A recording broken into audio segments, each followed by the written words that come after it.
Hello बच्चों, तो चलिए इस प्रश्न को पढ़ते हैं। समाकलन 0 से 1/2 x साइन इनवर्स x बट्टा वर्गमूल 1 minus x square D x का मान है।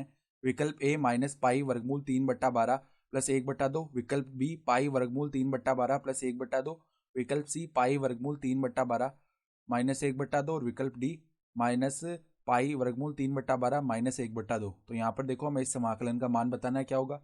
तो प्रश्न में आगे बढ़ने से पहले इस प्रश्न से संबंधित जो मुख्य उदाहरण है उसकी हम चर्चा कर लेते हैं। तो देखो मुख्य अवधारणा यहाँ पर देखो, हम एक समाकलन से संबंधित सूत्र जानते हैं खंडेशह समाकलन का, कि अगर हमारे पास में देखो दो फलन लिखे हुए हैं u गुणा v समाकलन में, और हम u को पहला फलन और v को दूसरा फलन बोल रहे हैं, तो इनका हम समाकलन कैसे कर सकते हैं। देखो पहले u को ऐसे ही रखा और v का हमने समाकलन कर दिया। माइनस में देखो, माइनस में फिर क्या करते हैं समाकलन, फिर क्या होता है u का तो अवकलन हो जाता है x के सापेक्ष और v का हम समाकलन करते हैं, और इस पूरे पद का हम समाकलन कर देते हैं किसके सापेक्ष, x के सापेक्ष। तो यहाँ पे dx आ जाता है। ठीक है, तो इस प्रकार ये खंडेशह समाकलन होता है। और यहाँ पर हम निर्धारण कैसे करें कि पहला फलन और दूसरा फलन किसे बोलना है, तो उसके लिए हम आइलेट नियम का उपयोग करते हैं। आइलेट में आई का मतलब है जितने भी प्रतिलोमीय फलन है, जैसे कि साइन इनवर्स एक्स हो गए, कोस इनवर्स एक्स हो गए, और एल का मतलब है लघुगणकीय फलन, ए का मतलब है बीजगणितीय फलन, टी का मतलब है त्रिकोणमितीय फलन, और ई का मतलब है चरघातांकीय फलन। ठीक है, तो जो अक्षर पहले आ रहा है वो जिस फलन को सूचित कर रहा है, हम उस फलन को पहले वरीयता देंगे। जैसे कि अगर मान लो कि बीजगणितीय फलन और कोई हमारे पास में त्रिकोणमितीय फलन आ गया, तो हम बीजगणितीय फलन को पहला फलन बोलने वाले हैं। ठीक है, तो इस प्रकार इसका हम उपयोग करते हैं। फिर देखो यहाँ पर जो हमारे पास में दिया हुआ समाकल है उसको एक बार आई बोल लेते हैं। तो आई बराबर में समाकलन है 0 से 1/2 तक है सीमा, और x sine inverse x D x बट्टा में क्या है, बट्टा में वर्गमूल का है 1 माइनस एक्स स्क्वायर। तो पहले तो देखो यहाँ पर एक प्रतिस्थापन कर लेते हैं। माना कि ये जो साइन इनवर्स एक्स है ना, इसको हम एक बार के लिए टी बोल देते हैं। ठीक है, तो यहाँ से एक्स का मान हम साइन टी लिख पा रहे हैं।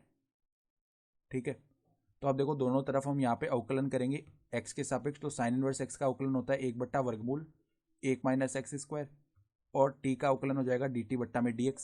तो अगर हम dx बट्टा में वर्गमूल 1 माइनस एक्स स्क्वायर का मान निकालेंगे ना, तो वो किसके बराबर आएगा, dt के बराबर। ये मान हम यहाँ पे उठा के रख देंगे, x का मान भी उठा के रख देंगे, लेकिन हमें यहाँ पे देखो एक सीमा बदलनी पड़ेगी क्योंकि हमने प्रतिस्थापन किया है। तो जब x का मान 0 है ना, तो t का मान तब क्या है, साइन इनवर्स 0 का मान 0 ही होता है। जब x का मान 1/2 है ना, तो t का मान क्या होगा, साइन इनवर्स 1/2 यानी कि पाई/6 बन जाएगा। तो सीमा इस प्रकार बदली जाएगी। तो i बराबर में क्या आ जाएगा, देखो अब i बराबर में समाकलन है, अब जो सीमा है वो लग जाएगी 0 से पाई/6। तो 0 से पाई/6, यहाँ पर देखो पहले x लिखा हुआ है, तो x की जगह हम साइन टी लिख सकते हैं, तो साइन टी लिख लिया है। ठीक है, फिर देखो साइन इनवर्स x की जगह हम t लिख पा रहे हैं, तो यहाँ पे t लिख देंगे। फिर यहाँ पे dx की जगह हम देखो dx बट्टा वर्गमूल 1 माइनस एक्स स्क्वायर का मान dt ज्ञात कर चुके हैं, तो यहाँ पर dt लिख देंगे। तो अब देखो ये खंडेशह समाकलन करने वाले अब यहाँ पर, तो t जो है वो तो बीजगणितीय फलन है और साइन t जो है वो त्रिकोणमितीय फलन है। तो बीजगणितीय फलन को वरीयता देंगे आइलेट के नियम के हिसाब से। तो पहले तो देखो t को ऐसे ही रखा, और साइन t का समाकलन क्या होगा, माइनस का कोस t। यहाँ पर सीमा लग जाएगी 0 से पाई/6 माइनस में। अब देखो समाकलन टी का अवकलन करेंगे टी के सापेक्ष, तो 1 आ जाएगा। फिर साइन टी का अवकलन माइनस का कोस टी होगा, तो यहाँ पर माइनस बाहर चला जाएगा तो प्लस बना देगा, और यहाँ पर कोस टी आ जाएगा। इसका हमें समाकलन करना है, यहाँ पे सीमा लग जाएगी 0 से पाई/6। तो अब देखो यहाँ पर तो हम क्या करते हैं, सीमा लगा लेते हैं। पहले ऊपरी सीमा आएगी माइनस पाई/6 कोस पाई/6, इसका मान कितना होता है, वर्गमूल का 3/2 होता है। फिर माइनस होगा और निचली सीमा लगेगी, तो माइनस माइनस प्लस बन गया, और यहाँ पर 0 गुणा में कॉस 0 बनेगा। तो कॉस 0, ये पूरा पद वैसे ही 0 होने वाला है क्योंकि 0 के गुणा में आ रहा है। ठीक है, फिर प्लस में देखो यहाँ पर इसका समाकलन किया तो साइन टी आ गया, और यहाँ पर सीमा लग जाएगी 0 से पाई/6। तो यहाँ पर देखो क्या होगा, माइनस पाई वर्गमूल 3/12। फिर यहाँ पर सीमा लगा लेते हैं, तो साइन पाई/6 का मान 1/2 हो जाएगा, माइनस में साइन 0 का मान 0। तो अब देखो माइनस पाई वर्गमूल 3/12, और यहाँ पर देखो प्लस में कितना आ गया, 1/2 आ गया, और यही हमारा क्या हो जाएगा, उत्तर भी हो जाएगा।